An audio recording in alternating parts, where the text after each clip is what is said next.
Magandang umaga po mula sa Pag-asa Weather Forecasting Center. Midweek na at narito na ang lagay ng panahon ngayong araw ng Miyerkules, September 20, 2023. Sa ating latest satellite images, makikita nyo wala ho tayong minomonitor na anumang low pressure area o bagyo man sa loob o labas ng Philippine Area of Responsibility.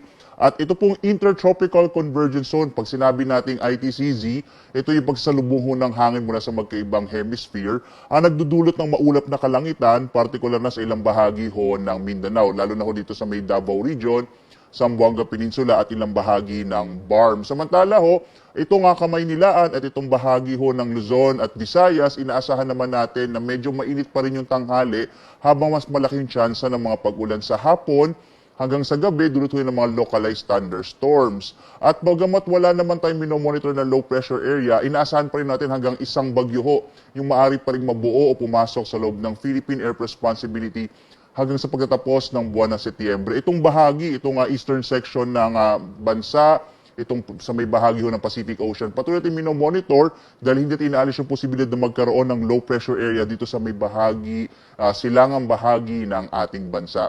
Kaya sa mga kababayan ho natin, posible ho no, sa hapon hanggang sa gabi, magdala pa rin kayo ng pananggalang sa ulan dahil may posibilidad pa rin ng mga thunderstorms at nadulot ng mga localized thunderstorms at mga rain showers.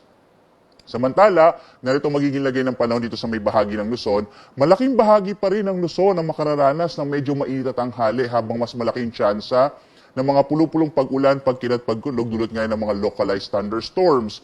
Yung agwat ng temperatura natin dito sa Lawag nasa 26 to 32 habang sa Baguio 17 to 24 degrees Celsius hanggang 35 degrees Celsius naman sa bahagi ng Tuguegarao. Itong Kamaynilaan 24 to 33 degrees Celsius, sa Tagaytay 23 to 31, habang sa may bahagi ng Bicol, dyan sa Legazpi City, 26 to 33 degrees Celsius. Sa Calayan Islands naman, 25 to 33 degrees Celsius. Habang sa Puerto Princesa, 25 to 33 degrees Celsius.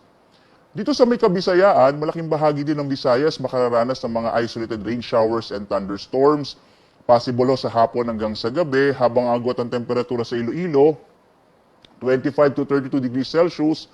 Sa Cebu, 25 to 32 degrees Celsius, habang sa Tacloban, 25 to 33 degrees Celsius. Kagaya ng binanggit ko ho, itong bahagi ng Mindanao makararanas ng medyo maulap na kalangitan dulot ng Intertropical Convergence Zone. Kaya yung area ng Zamboanga Peninsula, Davao Region, sa may bahagi ng Sultan Kudarat, sa bahagi din ho ng Maguindanao at gayon din sa may bahagi ng Sarangani, dito sa may bahagi ng Soc-Sargen, asahan pa rin ho yung tsansa ng maulap na kalangitan na may mga pag-ulan ngayong araw. At sa nalalabing bahagi ho ng Mindanao, dito sa may bahagi naman ng Northern Mindanao, kasama yung Caraga at nalalabing bahagi din ho ng BARM. At inaasahan ho natin yung mga isolated rain showers and thunderstorms. Yung agwat ng temperature natin sa Zamboanga, 24 to 32, sa Cagayan de Oro, 25 to 31, habang sa Davao, hanggang 32 degrees Celsius.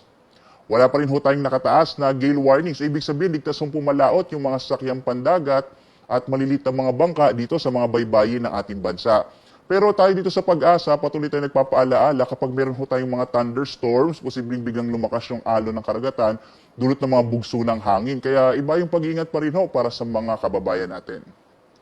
Ang araw ho natin sisikat mamayang 5:45 na umaga at lulubog, ganap na 5:54 ng gabi. At live po na nag-uulat mula sa Pag-asa Weather Forecasting Center. Ako si Obet Badrina. Maghanda po tayo lagi para sa ligtas na Pilipinas. Maraming salamat po. Salamat sa inyong panonood.